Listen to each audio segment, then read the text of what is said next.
Hello, investors. It's Don Vandenbord, Senior Portfolio Manager with Revere Asset Management. Today is Tuesday, May 10th, 4:50 p.m. Eastern Time, coming to you from St. Augustine Beach, Florida, with tonight's Revere Market Insight video.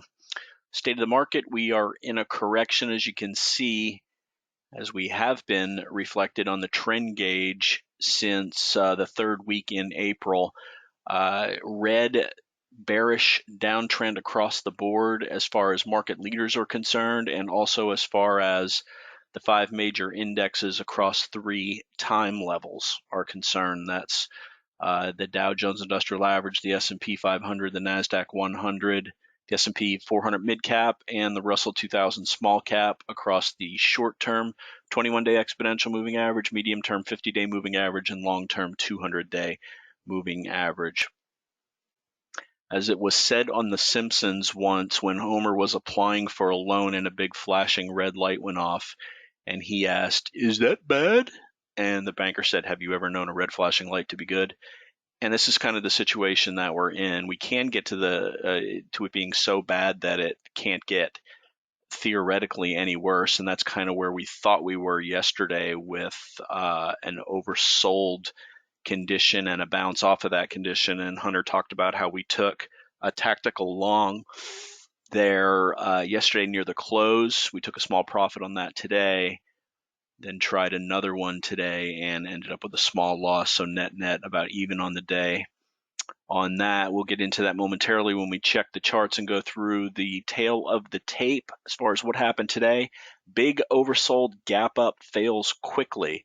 So we got what we thought we were set up for, the big oversold gap, helped by billionaire investor David Tepper saying that he's gotten off the short side. He thinks the bottom is in. The market had a nice gap up this morning, ran briefly up to a positive 2% and then rolled over immediately. Made new correction lows, and then we had a bounce late in the day. So we've got mixed bag on the indexes. Our growth G6 proxy up 0.27%, S&P up 0.25%, NASDAQ 100 up 1.2%, Dow Jones Industrial Average down 0.3, mid caps down 0.3, Russell 2000 just barely negative. Global diversified stock and bond 60/40 up 0.4%. GROTECTION down approximately 0.08% on the day. Our VTIP down 0.34%. We're down on the position, but still not as much as it's yielding. You know, we pay close attention here at Revere. We don't want to be in something just for the sake of getting a yield if the price is getting destroyed. So we've got a small negative on VTIP, but as I said, nowhere near the 5.5% yield that we're supposedly going to get out of it. So let's dive in to the charts and the tail of the tape. But first, let's dive into the team here at Revere. Trend following is what we do. Participate in market uptrends. Lighten the load when we trend sideways, get out of the way during severe bear markets, which is where we interpret things to be right now, as we're all under the key critical moving averages. If you're interested in this approach, please, by all means, reach out to us. You can hit up the big cheese, the head honcho, America's fiduciary, Dan Stewart, dan@revereasset.com, or any of the supporting staff, Tim, Hunter, Muriel, or Don at revereasset.com, or you can call 855-REAL-WEALTH. That's 855-732-5932, and just hope to God that Danny doesn't have to sneeze while you're on the phone with him. All right, let's get into the tail of the tape and the charts. Here's the S&P 500. Let's blow this up a little bit and take a look. Let's go to the tail of the tape first of all. So obviously we're in a correction. We've still got the same headwinds that we've had before. Sentiment improved a bit today. Put call closed at 0.99. The VIX around 33, down 5%. Fear and greed unchanged. Our bull case failed back on 5/6. and well, any attempt at it failed on 5-6 when we tried to get back above. It was a one-day wonder, you could say, after the Fed got above 4,200 on 5-5 to start our possible rally. Failed the very next day, back below 4,200 with a big 3+% down day. So that really kind of confirmed the prior 422 failure, which put us under bear case operation. So news tomorrow, got a big CPI number, see inflation, and then a follow-up one on Thursday with PPI. I mentioned the Tepper bottom call on CNBC before the open led to a nice gap up. So what we were watching coming into today, Hunter detailed on last night's video how we had our 3 days down, 8 to 9% oversold from the 50-day moving average level, and that led us to take a 10% position in the SPY. We sold half of it pre-market on the spike up, and then we were prepared to for it to rally maybe a little bit further into the 80 EMA, get a nice oversold rally. But let's take a look at what happened on a 5-minute chart here, the S&P 500. So here's our gap up, feeling pretty good up to 40.68. Nope, that was it. We had identified this 40.50 to 40.60 area as possible resistance, and we came down, tried to rally again to it, but then when we broke this prior low, this is when we locked in the profits on the other half of the SPY. So small gain on that, very disappointing. As you can see, here's the big 3 days down, stretched yesterday, the close 8.5%, actually got close to 9% during the day. And then today we get the big gap up. Let's hope, hoping for at least a move up to the 8 EMA, which was 4% higher than where we closed. So the risk reward was there. Didn't get the reward though. We'll take those risk reward positive situations anytime, because a few small losses will easily be crushed by big gains, and that's kind of part of our philosophy here, why we always keep the losses small and then the gains take care of themselves when you're in the right market. Being in the right market is the key, though. So back to the 5-minute chart, you can see the epic failure down here, making new lows down to 39.58, and then some buyers came in here after it looked like we pretty much washed everybody out that we wanted to, making the lower low. You can see the spike below yesterday's low. This coincides with, you'll see on the tail of the tape, some levels that we had our eye on. This 39.70 held for a while, and then when we broke above this area, we took another index long. We had identified this 40.20 area really as a place that we wanted to get in. So we watched. Once we got above there, we got above 40.20, kept going higher. So we took the long, but we ran into this 40.40 to 40.50 area, in this case 40.41. Came back, bounced. We're still holding it. Another attempt at a rally failed again. And when we broke back below 4,000, we got out for a 1% loss on that position.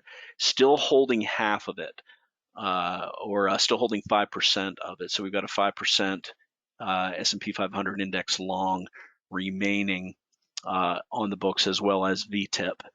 So there's your S&P 500. Let's go to the NASDAQ 100 in a daily chart, kind of the same pattern as today. Didn't make a lower low, however, so a little bit of relative strength, but look how weak the NASDAQ has been. 1 day of relative strength doesn't a rush into the QQQ make very clearly.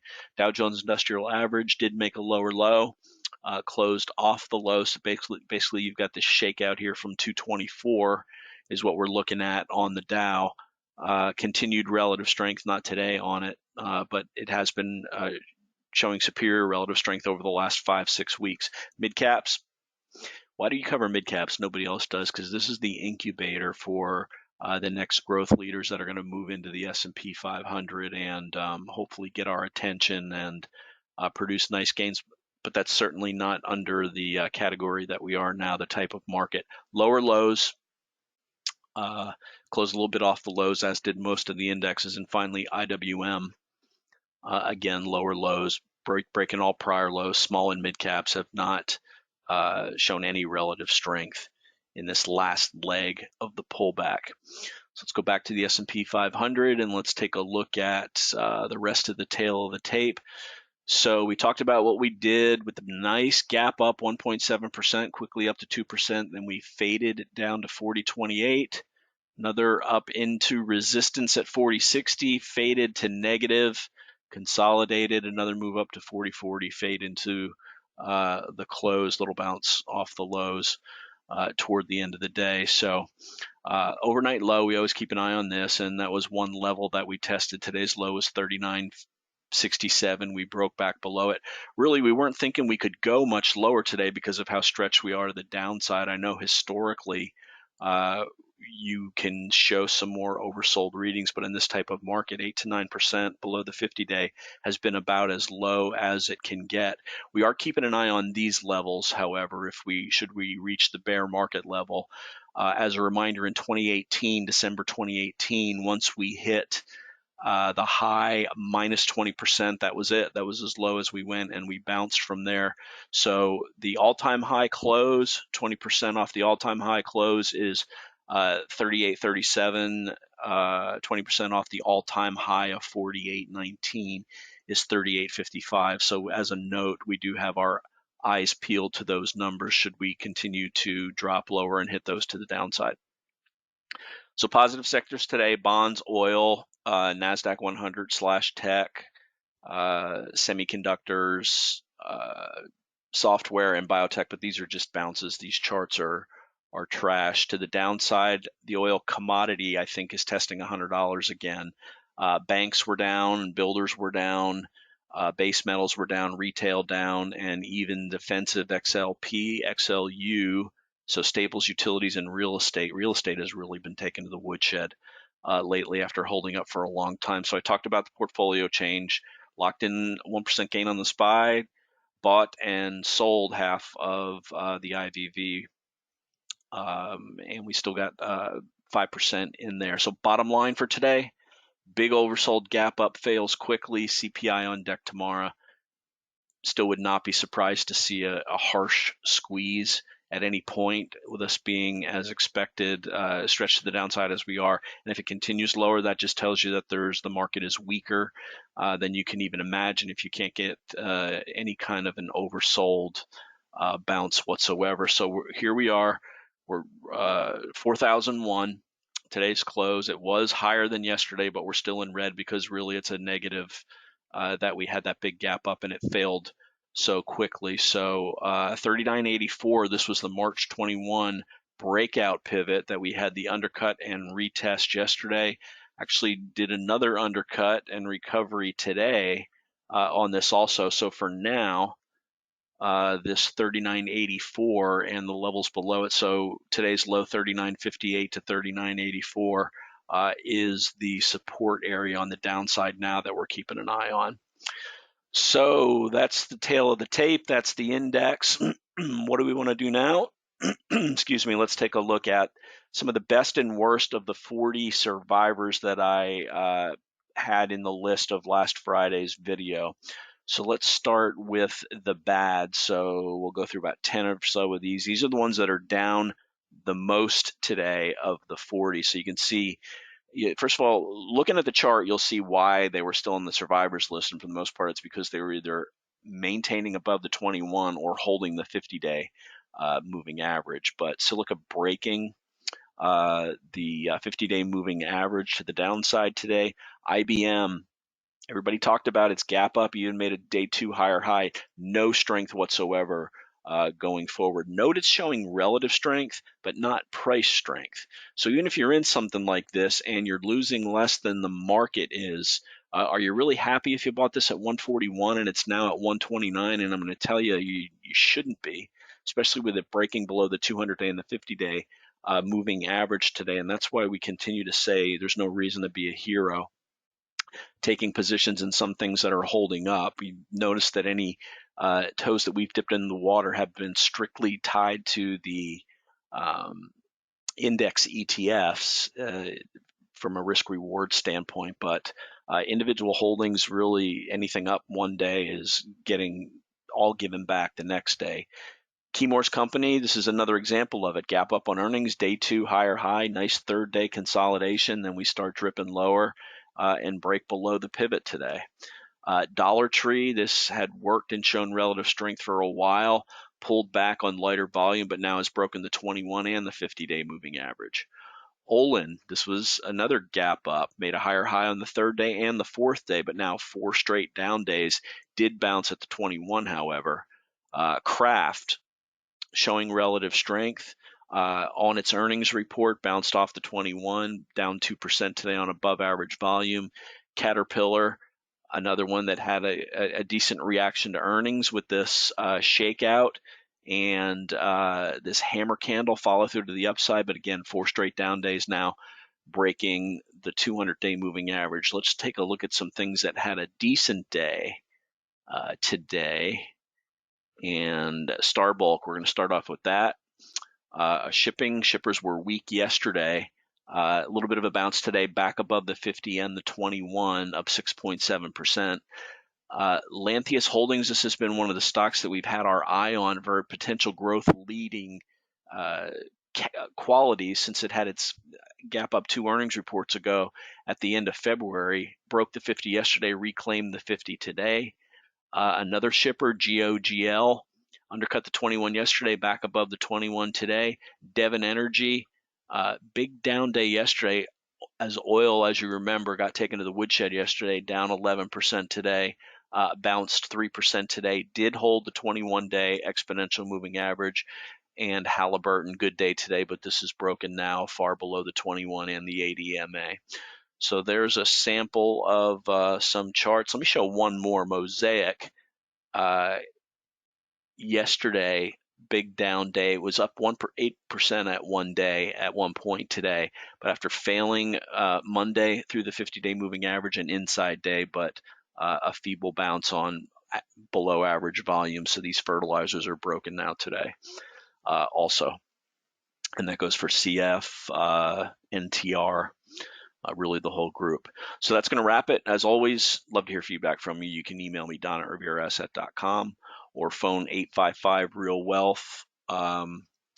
Talk a little bit about some what we're looking for re-entry, and obviously the first thing is an O'Neill follow-through day, but you've got to have some leading stocks setting up to have that, and we've got absolutely none of those right now. Keep an eye on the trend gauge to see if we come up with any improvement for the leaders, but at this point, absolutely not. So let's wrap it up here.